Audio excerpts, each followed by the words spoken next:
Al-Fatihah kita baca 17 kali sehari semalam. Kemudian di saat kita bangkit dari rukuk kita mengucapkan Sami'allahu liman hamidah.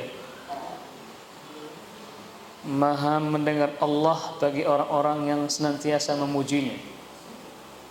Bahkan pujian kita kepada Allah Subhanahu wa taala juga kita ucapkan di saat mata kita terbangun dari tidur kita di pagi hari.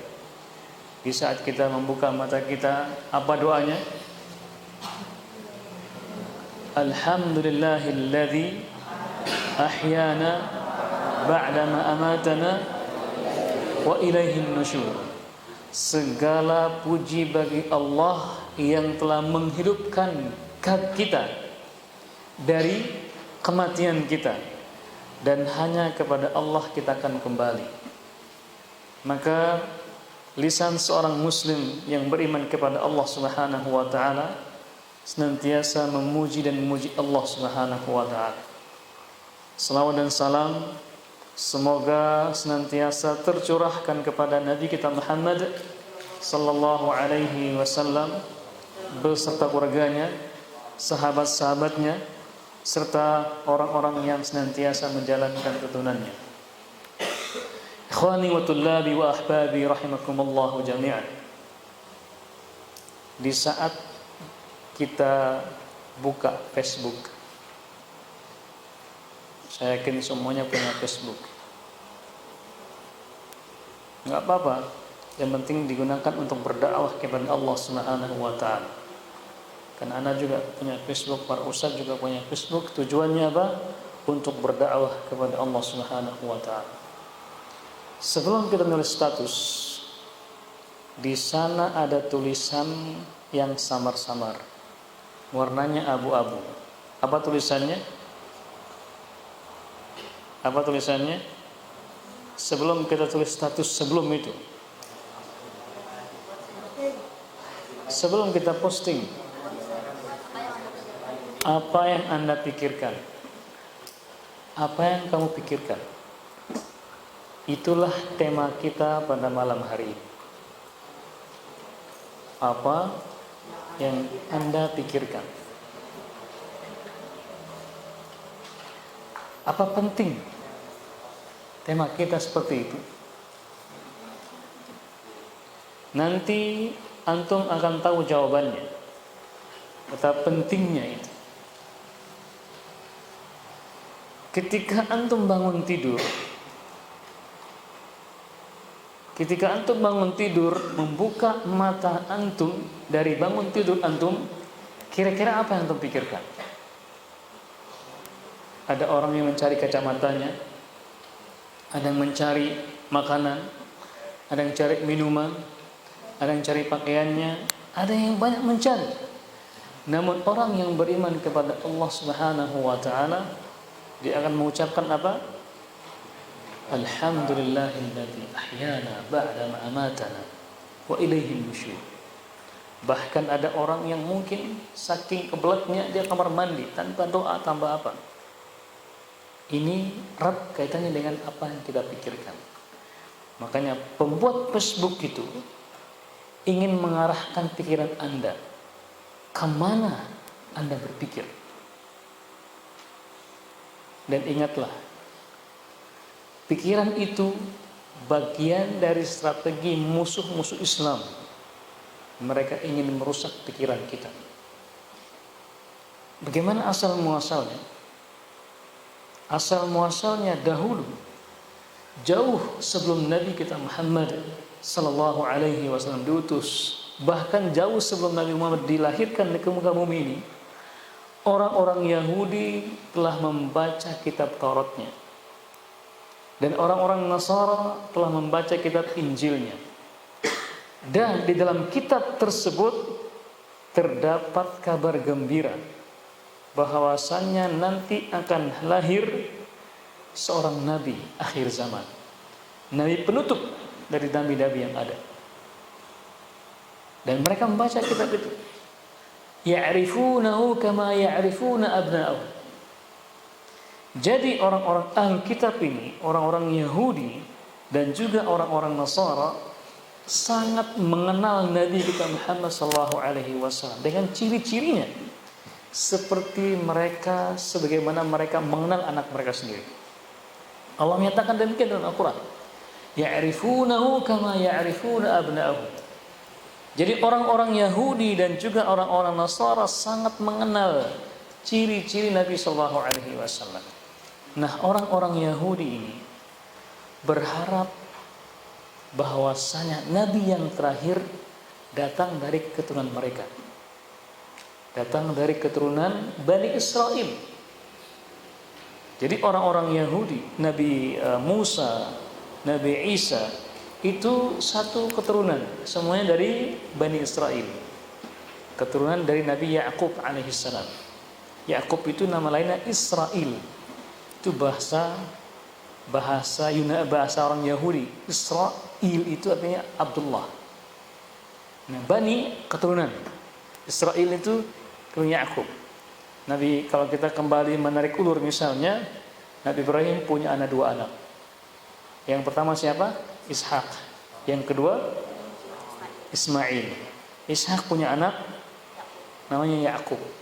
Ya'qub punya anak Yusuf. Dan juga dari istri yang pertamanya 12 keturunan. Al-Quran mengatakan asbat. Dari istri yang kedua Rahilah, lahirlah Yusuf dengan Rahilah. Faham tuh? Nah, dari istri pertama Nabi Ya'qub ini ada 12 saudara. Itulah yang mengerjakan, yang mereka itu mencuri Nabi Yusuf yang masukkan ke dalam sumur. Itulah awal mulanya mereka hasad dan iri dengki. Orang-orang Yahudi itu orang-orang yang cikal bakalnya punya hasad dan iri dengki. Mereka hasad iri kepada saudara sendiri, Nabi Yusuf alaihissalam, sehingga mereka melemparnya ke dalam sumur. Itulah mereka dikenal dengan Bani Israel, keturunan orang-orang atau Nabi Ya'qub. Mereka menjadi orang-orang Yahudi. Kemudian muncullah Nabi Isa alaihissalam, masih di kalangan mereka, kalangan Bani Israel. Nah, ketika mereka membaca kitab-kitab ini, kitab Taurat dan juga Injil, akan datanglah seorang nabi dari nabi akhir zaman. Nah, mereka tidak mau bahwasanya nabi itu dari kalangan yang lainnya. Mereka berharap nabi yang terakhir ini datang dari kalangan mereka. Akhirnya mereka berhijrah. Mereka pun menempati Madinah yang pada saat itu bernama Yathrib. Apa namanya? Yathrib. Yathrib itu nama seorang yang menemukan kota Madinah. Nah, pergilah 3 keturunan Yahudi datang ke Madinah. Nama keturunannya Quraidah, Nadhir, dan Qainqa. Saya ulangi, Nadhir, Quraidah, Qainqa. Mereka datang ke Madinah, menempati Madinah. Apa tujuannya? Tujuannya agar nanti lahir Nabi dari keturunan mereka. Lahir Nabi dari keturunan mereka. Kenapa? Karena mereka membaca Al-Injil dan juga At-Taurat akan ciri-ciri Nabi lahir dan ciri-ciri atau tempat-tempat Nabi dihijrahkan. Dan Allah berkehendak lain. Nabi sallallahu alaihi wasallam dilahirkan bukan dari kalangan Bani Israel, akan tetapi dari mana? Dari keturunan Nabi Ismail, dari bangsa Arab, bukan dari bangsa Yahudi, dan juga dari orang-orang Nasrani, akan tetapi dari Arab. Nah, ketika mengetahui bahwasanya Nabi yang terakhir bukan dari kalangan mereka, muncullah sifat asli mereka. Apa itu? Hasad, iri. Dan muncullah awal mula kebencian mereka kepada Nabi kita Muhammad sallallahu alaihi wasallam. Jadi kebencian mereka itu Bukan hanya sekarang. Dahulu mereka sudah benci. Dan kebencian mereka itu abadi. Makanya Allah abadikan dalam Al-Quran. Yang berfirman apa? وَلَنْ تَرْضَى عَنْكَ الْيَهُودُ apa Fadlul? وَلَنْ نَصَارَ حَتَّى تَتَّبِعَ مِلَّتَهُمْ وَلَنْ تَرْضَى عَنْكَ الْيَهُودُ وَلَنْ نَصَارَ حَتَّى تَتَّبِعَ مِلَّتَهُمْ. Ingat, Allah berfirman dengan kata yang sangat indah sekali. Walan, tidak akan, wahai Muhammad, orang-orang Yahudi dan juga orang-orang Nasara, mereka tidak akan rela kepadamu sampai kamu ikuti agama mereka. Luar biasa. Jadi Allah abadikan kebencian mereka. Allah abadikan iri dan dengki mereka dalam Al-Quran. Makanya kalau kita mendengar melihat ada orang-orang kafir membenci Islam, kita sudah sangat memahaminya. Karena memang itulah sifat asli mereka. Jadi ketika mereka mengatakan mencintai Islam, itu mereka sedang berpura-pura. Mereka sedang berpura-pura, jangan percaya. Tapi ketika mereka membenci, itulah sifat asli mereka. Jangan tertipu. Dan jangan tertipu. Ketika ada orang yang agamis dalam agama Yahudi dan juga Nasara mencintai Nabi Muhammad, itu jangan percaya, itu pura-pura. Nah, kebencian ini berlanjut. Ketika Nabi SAW diutus, mereka berlanjut sampai kepada peperangan. Makanya bangsa-bangsa Romawi memerangi Nabi SAW, memerangi kaum muslimin. Kenapa? Karena kebencian kepada Nabi kita Muhammad SAW. Jadi berawal dari kebencian itulah mereka membenci Nabi kita Muhammad SAW. Mereka membenci agama yang dibawa Nabi kita Muhammad SAW. Agama apa? Agama Islam. Dan mereka membenci syariat yang dibawa Nabi kita, syariat Islam. Dan mereka membenci umat yang ikut menjadi pengikut Nabi kita Muhammad SAW, kita itu. Dan juga mereka membenci bahasa yang dibawa oleh Nabi kita Muhammad SAW. Bahasa apa? Bahasa Nasar. Dan mereka juga membenci bangsa yang menjadi bangsa Nabi kita Muhammad SAW. Bangsa apa? Bangsa Arab. Dan jangan heran ketika ada yang membenci Islam, membenci syariat Islam, membenci bangsa Arab, wajar. Kenapa? Karena memang itulah sifat asli mereka. Itulah sifat asli mereka. Kebencian itu berlanjut. Ketika langsung peperangan, ketika mereka berperang, bangsa Romawi memusuhi Islam, berperang dengan kaum muslimin, mereka tidak pernah menang. Nah, tahu kisahnya Herakl? Bahasa Inggrisnya Hercules. Rustum, kemudian ada Kaisar, itu kedua dahulu penguasa Rum, kemudian ada Persia, itu dahulu negara adidayanya pada saat itu. Namun Islam menghancurkan keduanya. Nabi Muhammad diutus dan para sahabat menghancurkan dua negara adidaya pada saat itu. Hancur lebur. Kenapa? Karena umat Islam, para sahabat berperang demi untuk mengharapkan kematian. Mengharapkan apa? Syahid, mati syahid. Nah, mereka berperang untuk mendapatkan dunia. Nah, ketika mereka berperang, mereka kalah terus. Nah, ketika mereka tahu bahwasanya mereka akan kalah melawan kaum muslimin, mereka merubah strategi. Apa strateginya? Memerangi pikiran kita. Hati-hati. Merusak apa? Akal kita. Agar pikiran kita sama dengan pikiran mereka. Agar alur pikiran kita sama dengan alur pikiran mereka. Mereka masuk lewat program-program pendidikan.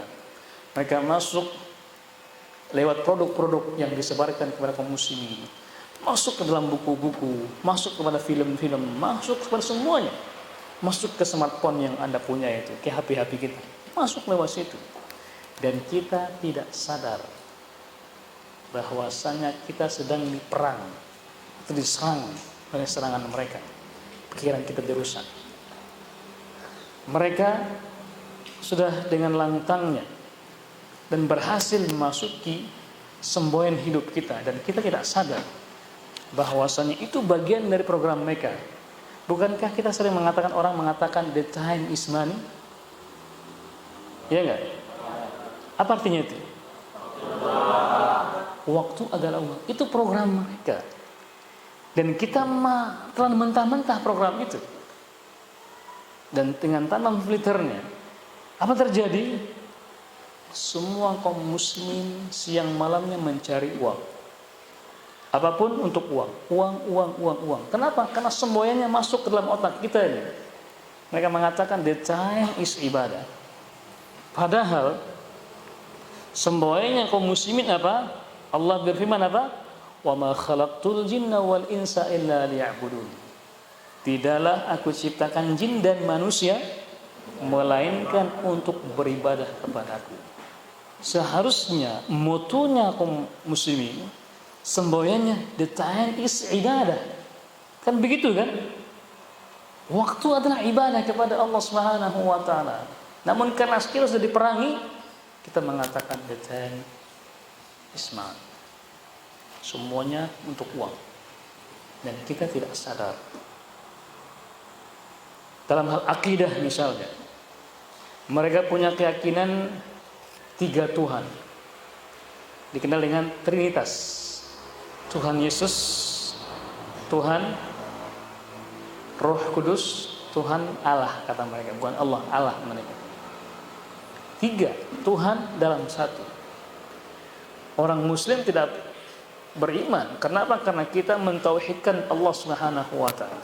Tetapi mereka punya cara bagaimana orang-orang Islam ini bisa memahami dan meyakininya. Mereka punya produk namanya, dalam mungkin pernah beli sampo enggak? Pernah enggak sampo ada tulisan 3 in 1? 3 in 1. Itu apa maksudnya itu? 3 dalam 1. Apa maksudnya itu? Sadar ataupun tidak, itu adalah akidah mereka yang masuk ke dalam produk-produk agar kita meyakininya. Oh, begitu seharusnya. 1 tapi 3. Bingung nggak? Tapi kita terima saja kan? Kenapa harus 3? Kan bisa 2, bisa 5, bisa 4 kan? Tapi kenapa 3? Ya enggak? Karena akidah mereka yang mana kita tidak meyakininya, agar kita meyakininya masuk dengan produk tersebut.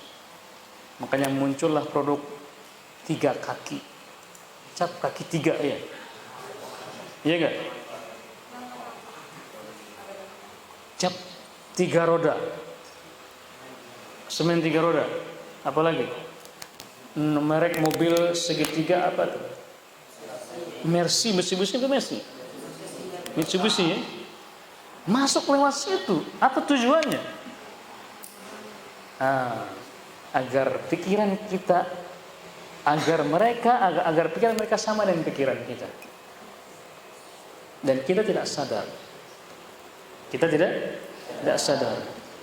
Kemudian contohnya lagi misalnya, mereka memasuki pikiran kita dengan gaya berpakaian.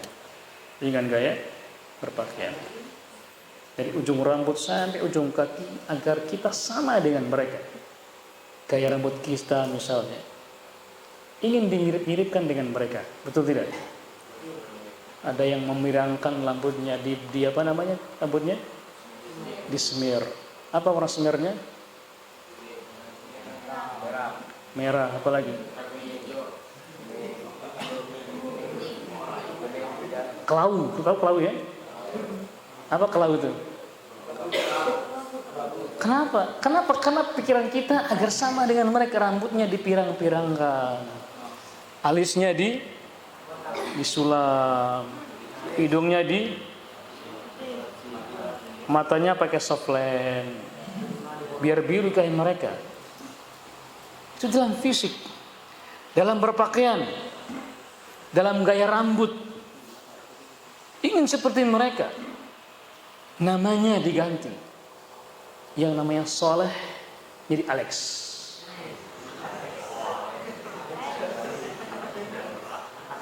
Seperti nama suatu tidak baik. Ingat, itu serangan yang mereka gencarkan kepada kita. Kemudian tradisi kita sebagai umat Islam, saat bertemu assalamualaikum diganti hello guys. Hello, hey bro. Mana assalamualaikumnya? Jadi sedikit demi sedikit kita ikut-ikutan dengan mereka. Betul tidak? Inilah yang Nabi wanti-wantikan kepada kita. Apa sabda Nabi? Nabi mengatakan apa? La tattabi'unna sunana man kana qablakum shibran bi shibrin, dira'an bi dira'in, hatta law dakhalu juhran la khatumu. Wahai kaum muslimin, ini pemuda-pemuda ini, sesungguhnya kalian akan mengikuti jejaknya orang-orang sebelum kalian. Siapakah itu? Dua ini, Yahudi dan juga Nasrani. Sungguh kalian akan mengikuti jejak-jejaknya orang-orang sebelum kalian. Jejaknya pelan-pelan, sejengkal demi sejengkal, pelan-pelan. Kemudian sehasta demi sehasta, pelan-pelan. Enggak mungkin langsung ayo tinggalkan agama kalian, tidak. Mereka jenius, pinter, punya dana agar menggiring umat Islam ini meninggalkan Islamnya, tapi pelan-pelan. Kata Nabi apa? Sejengkal demi sejengkal, sehasta demi sehasta. Dan kalaupun kalian diajak untuk masuk ke liang bob pun, atau dob ya, binatang yang hidup di padang pasir. Bob itu binatang, ekornya seperti buaya, tubuhnya seperti kadal. Tahu kadal? Uti. Tahu uti nggak? Biawak ya, seperti biawak. Kata Yahudi, kata Nabi, kalaupun kalian diajak untuk masuk ke liang bab pun, dadakhaltumu, kalian pasti akan masuk. Karena sekarang kaum muslimin sekarang ini, bahkan santri pun nggak mau lagi pakai peci, kurang ngetren katanya. Pakai sarung kurang ngetren, pakai baju kurang ngetren. Kenapa? Karena pikiran Anda sudah dirasuki oleh pikiran mereka. Kemudian dari bahasa misalnya, di English-kan, ya enggak? Biar seperti mereka. Malu kalau ngomong bahasa Arab katanya. Kurang ngetren kalau bahasa Arab itu. Ngomongnya harus English. Hello bro, how are you? Are you okay? Bahasa Arabnya mana? Padahal itu adalah bahasanya Al-Quranul Karim, firman Allah Subhanahu wa ta'ala. Jadi hati-hati. Kita digiring yang nantinya apa? Kalau akhlaknya sudah seperti mereka, pakaiannya seperti mereka, kemudian fisiknya seperti mereka, tinggal yang satu apa saja, agamanya. Nggak perlu bagi mereka. Biarkanlah kalian Islam, tapi pikiran Anda, akhlak Anda, gaya bicara Anda seperti kami. Nggak perlu. Cukup. Jadi yang tersisa nama saja di KTP Islam. Itulah yang mereka inginkan. Coba antum lihat sekarang ini di kampung-kampung antum sekarang, pergeseran begitu drastis sekali. Yang dahulu di saat kita masih kecil dahulu, di rumah-rumah itu kita mendengar orang tua kita mengaji, mendengarkan kajian. Sekarang tidak, karaoke semuanya. Betul tidak? Enggak orang tua, enggak anak, enggak santri pun ikut-ikutan karaoke. Betul enggak? Kemana Al-Qur'annya? Jadi mereka rela beli sound system itu untuk karaoke. Suaranya dikencang-kencangin. Padahal suaranya enggak bagus-bagus. Beli mahal-mahal enggak apa-apa. Malu. Kenapa? Mic di masjid nggak pernah diperbaiki. Mic di masjid nggak pernah bertahun-tahun masjid itu jadi itu terus. Sehingga marbot itu kalau azan nggak enak. Khatib kita berkhutbah nggak enak kedengarannya, masih ngau. Tapi kalau karaoke, voice harus yang paling bagus, biar suaranya yang jadi bagus. Begitulah pergerakan mereka. Dan itulah yang mereka sekarang telah menang dan kita tidak sadar-sadar. Kita nggak bangun-bangun. Nah sekarang ini antum sekarang harus bangun sekarang. Harus perangi mereka lagi. Dengan apa? Mari belajar ilmu. Tingkatkan lagi amalan kita. Syiar lagi Islam itu seperti ini seharusnya. Anda sebagai pemuda penerus perjuangan Nabi kita Muhammad SAW. Kalau bukan antum siapa lagi? Antumlah yang akan meneruskan perjuangan Nabi kita Muhammad SAW. Bukan lagi orang lain. Antum ini yang sekarang semua kita punya kewajiban yang sama. Yang tua, yang muda. Tapi karena antum yang muda, yang akan lama perjalanannya, kita sudah tua. Kita mati, antum yang akan meneruskan. Antum yang akan meneruskan. Maka dari sekaranglah jangan pernah malas belajar agama. Tegakkan hukum Allah Subhanahu wa taala. Kenapa? Ingat, orang-orang yang sudah termakan dengan akal mereka, orang-orang yang sudah disukai oleh pikiran mereka, apa mereka katakan? Ini kata mereka.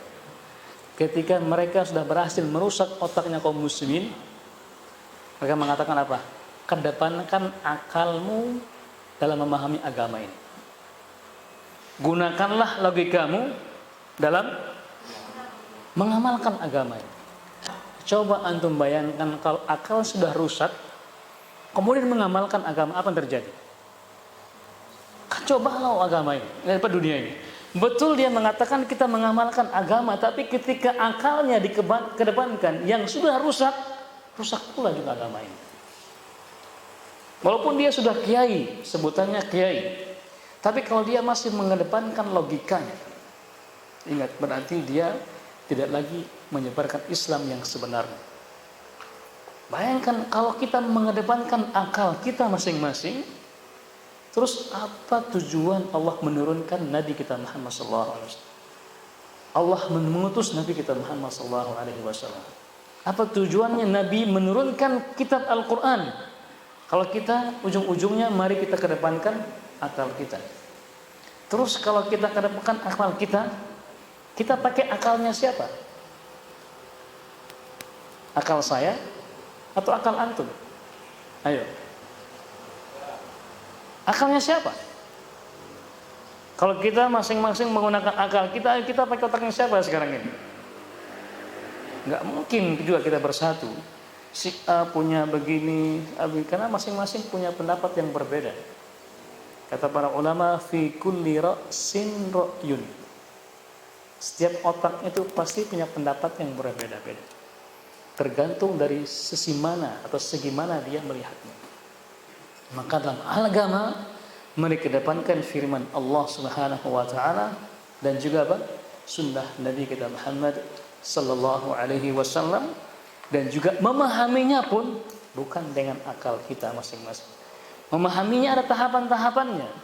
Memahaminya apa? Dengan penafsirannya para sahabat, para tabi'in dan juga atba'ut tabi'in. Kenapa? Karena inilah 3 generasi yang Nabi rekomendasikan. Khairul quruni qarni, thumma alladhina yalunahum, thumma alladhina yalunahum. Sebaik masa adalah masaku, itu masa para sahabatnya. Kemudian setelahnya, Jadi hati-hati, jangan sampai kita kalah sebelum kita berperang. Mereka sekarang itu sudah menggencar-gencarnya berperang, memerangi otak kita. Mereka nggak perlu datang ke sini, nggak perlu. Mereka cukup mengirimnya di Facebook, mengirimnya di YouTube, mengirimnya di internet. Kita baca, hanya kita terpengaruh, ikut-ikutan. Dahulu sibuknya baca Quran, sekarang sibuknya TikTok. Betul nggak? Dahulu sibuknya baca Quran, sekarang baca Facebook. Itulah pergeseran yang kita tidak sadar. Ujung-ujungnya apa sekarang? banyak kaum muslimin yang tidak bisa baca Al-Quran. Jangankan yang masih anak-anak seperti antum nih, yang sudah kuliah, bahkan sudah tua pun apa yang terjadi?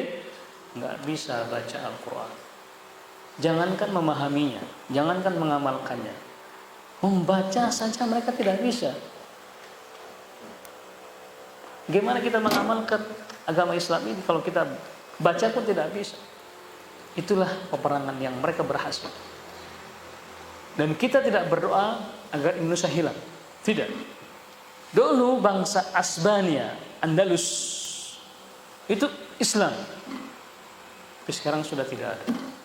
Kenapa? Mereka seperti itu. Menyerang kaum musliminnya, menyerang pemuda-pemudanya. Bayangkan kalau pemudanya tidak lagi semangat dalam Islam, apa yang terjadi? Itulah sekarang itu. Ketika mereka terperangu dengan pikiran orang-orang barat, pikirannya musuh-musuh Islam, mereka mengatakan bahwasanya Islam ke masjid itu bukan ngetren. Kalau ke taman itu baru ngetren. Ke taman. Makanya lihat antum sekarang. Manakah yang lebih ramai? Taman atau ke masjid? Kenapa? Mereka rela berjam-jam nunggu di situ. Ke masjid nunggu, kalau ada imamnya panjang, panas mereka. Lama sekali imam itu. Tapi kalau di taman, bahkan sampai subuhnya pun, oh nggak apa-apa, kurang panjang malam ini. Mereka nunggu imam, nunggu muadzin qomat saja. Kok lama sekali qomatnya ini? Padahal cuma 5 menit nunggunya atau 10 menit. Mereka beli Pizza Hut, suruh nunggu 20 menit. Mereka nunggu, nggak jadi masalah. Kenapa? Pikiran mereka sudah dirasuki oleh pikiran musuh-musuh Islam tersebut, dan kita menerimanya.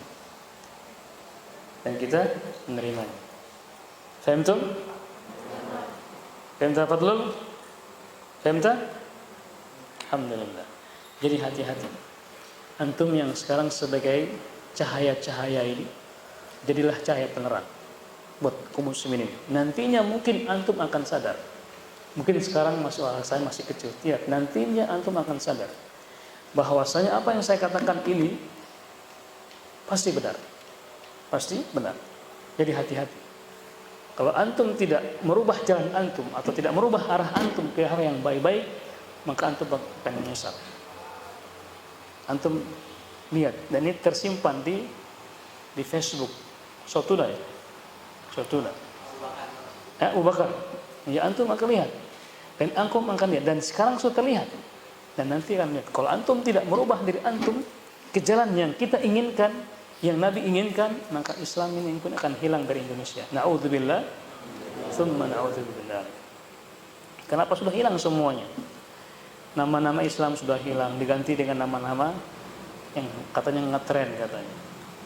Abdullah, Abdurrahman itu sudah mulai hilang, jarang sekali namanya. Abdullah, Abdurrahman. Sekarang siapa namanya sekarang? Hah? Sudah hilang. Sudah mulai hilang. Tinggal satu, agama saja. Wallahu ta'ala alam. Ini yang bisa kita sampaikan. Sebelum kita akhiri, ada pertanyaan? Ada yang bertanya? Enggak ada ya? Boleh, bebas pertanyaannya, silakan. Bebas pertanyaannya. Kalau tidak ada, saya yang bertanya. Tidak ada? Enggak ada? Oke. Anda yang bertanya sekarang. Anda tadi bilang ada 3 keturunan bangsa Yahudi yang tinggal di Madinah. Sebutkan 3 keturunan itu. Angkat tangan. Angkat tangan. Naam. Angkat tangan. Naam, ahsan. Naam, ahsant. Nadhir, nun, dha, ya, ra. Nadhir. Kemudian Quraidah, qaf, dha, ya, ra, ta marbutah. Quraidah. Yang ketiga qainqa. Qaf, ya, nun, qaf, alif, ain. Qainqa. Ahsant. Ahsant. Yang berikutnya.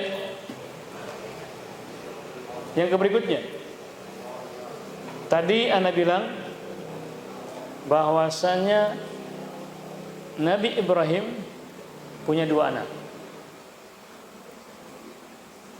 Yang pertama Ishak, yang kedua Ismail. Ahsanta. Apa istilah istilah bagi keturunan Nabi Ibrahim dari Nabi Ishak?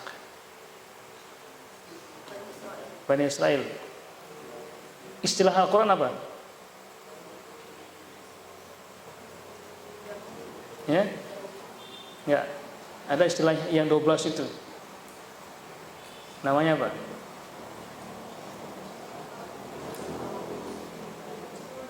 Tadi saya sebutkan asbab. Asbata. Ibna asal asbat. 12 keturunan. Yang 12 itu ada anaknya Nabi Ishak, Nabi Yakub yang bernama Yahuda. Itulah menjadi keturunannya orang-orang Yahudi. Wallahu taala alam. Baik, kita akhiri dengan doa majlis. Subhanakallahumma wa bihamdika asyhadu an la ilaha illa anta wa astaghfiruka wa atubu ilaik. Wassalamualaikum warahmatullahi wabarakatuh.